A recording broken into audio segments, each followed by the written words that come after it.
Oke, pemirsa Sultan TV, berjumpa lagi bersama gue Sam Serge, Sultan Tanah Tinggi. Kali ini gue bakal nanya-nanya seputar pajak. Ngomong-ngomong, sadulur, encang-cingnya babe, dulur-dulur di Banten dimanapun Anda berada, udah bayar pajak belum? Yuk, ikutin Sam Serge. Gimana kejelasan pajak?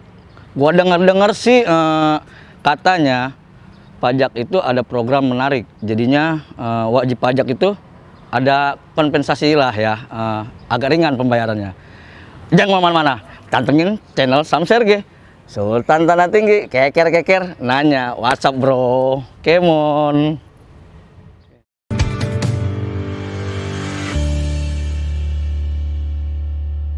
Nah, gue udah sampai nih di ruangan Pak Kabid, Kepala Bidang Pendapatan Daerah Kabupaten Tangerang, Pak Chandra, Pak Dwi Chandra Budiman. Saksikan terus ya. Gua mau tanya-tanya ke Pak Dwi ini tentang insentif pajak itu seperti apa, nantinya bakal kita bahas. Oke, jangan malah ikutin terus ya bro. Sultan nanti keker-keker dulu bro. Kemon.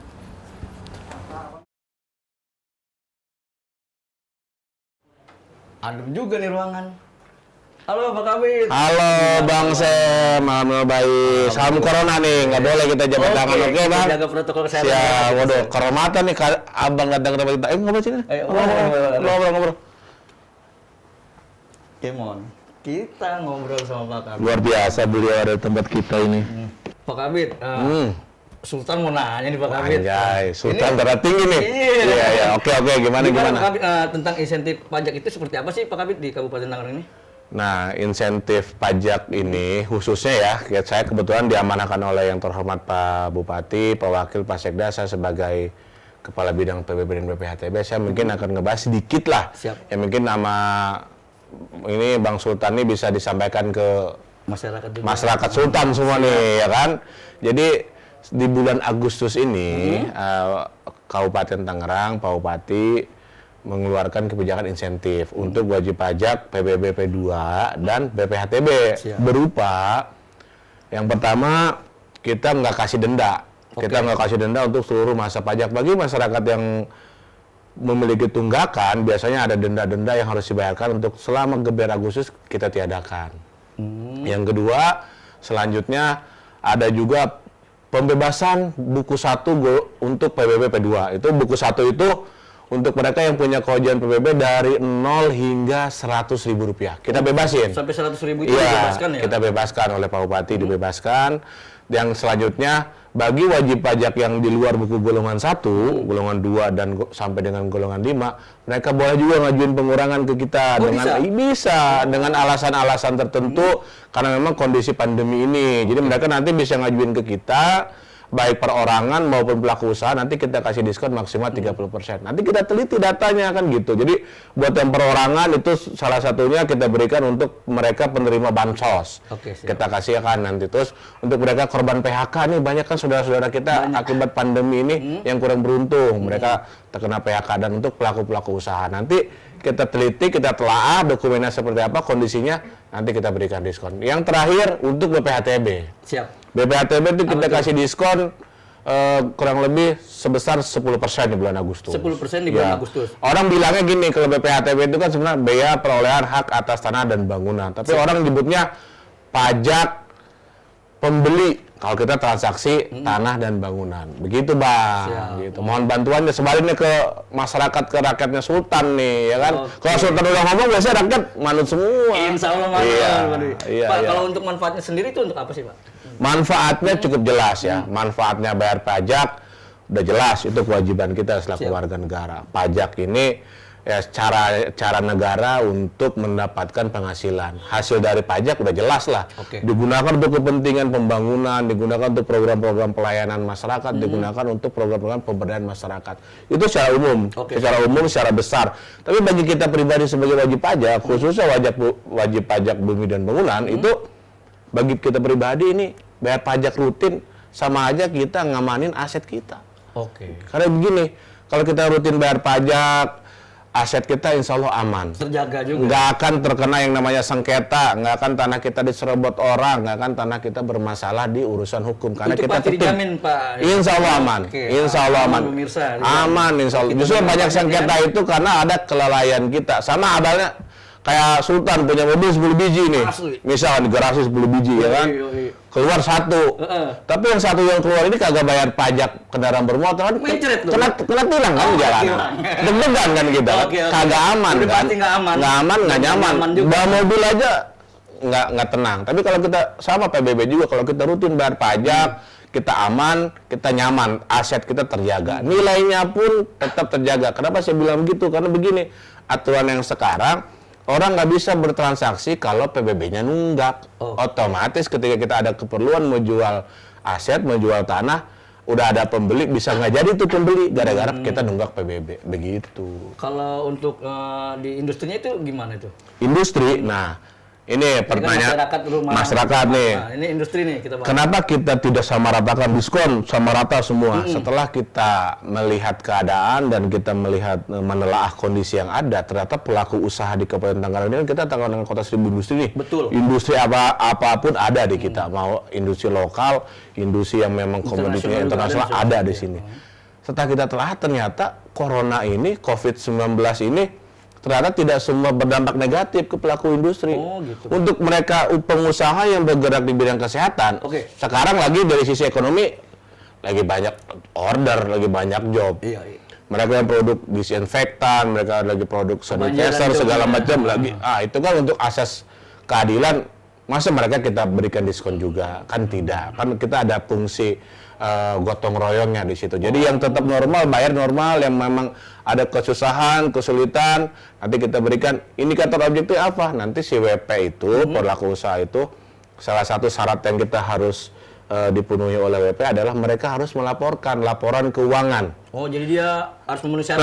Laporan keuangan 2019 dengan laporan keuangan 2020. Nanti kita lihat tuh, dari sisi omsetnya mereka terjadi berapa persen penurunan, itulah indikator kita memberikan diskon. Agar ini objektif, tidak ada unsur yang lainnya seperti itu, Dan terarah juga pasti ya? Insya Allah terarah juga. Pak, gitu. Kalau ini kan kita terkait insentif pajak ini ya.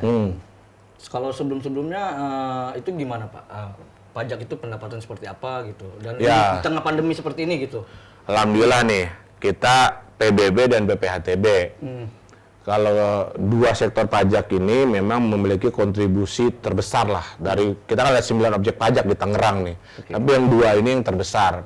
Pertama BPHTB, kedua PBB. BPHTB tahun lalu aja itu kurang lebih 800 miliar realisasinya. Terus untuk PBB kurang lebih 400 miliar. Nah, untuk kondisi pandemi sekarang kita ikhtiar semua. Kita ikhtiar gimana caranya ini. Karena menangani COVID ini, pemerintah selain kita harus menangani COVID, tetap kan program-program lain kan tetap kudu jalan. Harus berjalan. Pembangunan tetap kudu jalan, pemberdayaan tetap jalan, pelayanan tetap jalan. Itu kan membutuhkan biaya-biaya yang sumber pemasukan dari sumber itu tadi, salah satunya PBB dan BPHTB. Jadi dulu itu kita kondisi seperti yang saya sampaikan, kondisi pandemi di Indonesia,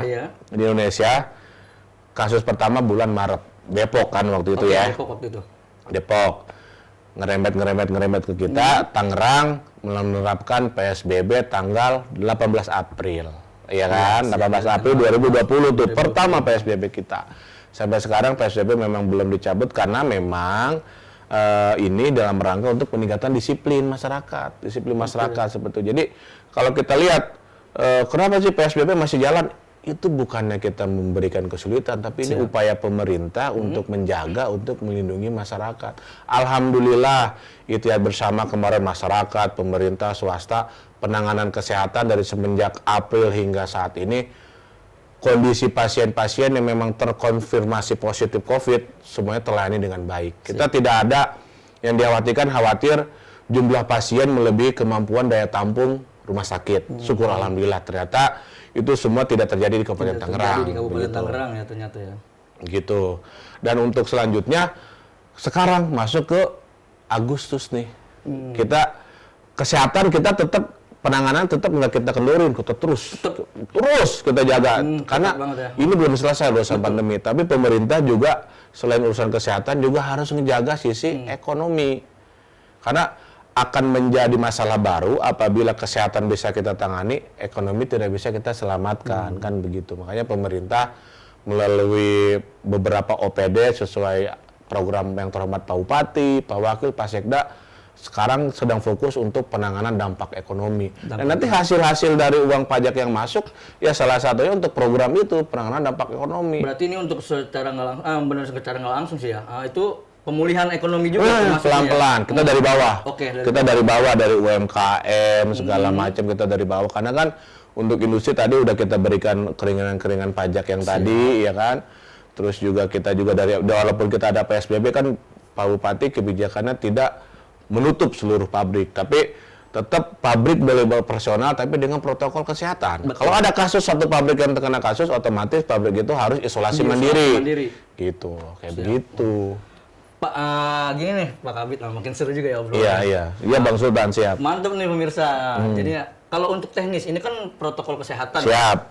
Untuk pembayar pajak nih masyarakat atau wajib pajak ini itu gimana? Nah, bayar pajak di kita tahu lah PBB itu mungkin kalau bahasa saya itu hampir semua daerah itu namanya PBB pasti ada. Betul. Mau dia di desa, mau di kota, mau di daerah kepulauan, daerah ini pasti ada PBB. Berbeda dengan kayak restoran, kayak hotel, mereka pasti di daerah tertentu aja ada objeknya kan. Betul. Dan WP-nya pun kalau kayak hotel, restoran mereka cenderung kalangan menengah ke atas. Di PBB kita masih ada lah yang memang dari menengah ke bawah juga masih banyak. Makanya kita memberikan opsi-opsi pembayaran.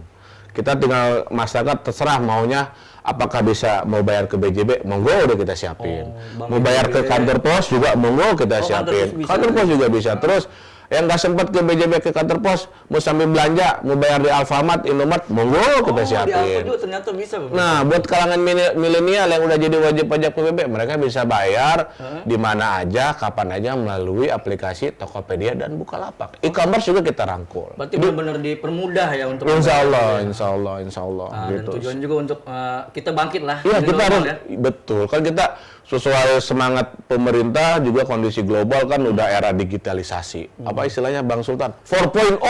Nah, kita kan pemerintah ikut-ikutan, harus ikut. Kalau nggak kita ketinggalan. Begitu. Oke, mungkin cukup sekian dan terima kasih. Terima kasih banyak Pak Kabit. Sukses selalu Bang Sultan. Chandra Budiman. Siap. Semoga hiburan obrolan kita ini bisa mengedukasi masyarakat dan cara kedepannya kita juga bisa maju bersama ya. Siap. Bangkit dari keterpurukan, bangkit dari corona. Siap. Lawan corona, maju terus. Tetap produktif dan aman dari COVID-19. Jangan lupa like and subscribe gitu ya. Mantap. Sultan Tinggi, Sam Sergei punya cerita banyak di sana dan di luar. Saksikan terus channel gua berikutnya. Kali ini bersama Pak Dwi Chandra Budiman. Mungkin besok-besok gua bakal tayangin yang lebih menarik lagi. Yang pastinya bakal tambah tahu pengalaman Anda semua, pemirsa Sultan TV dimanapun Anda berada. Assalamualaikum warahmatullahi wabarakatuh. Sam Sergei pamit. Terima kasih banyak Pak Dwi.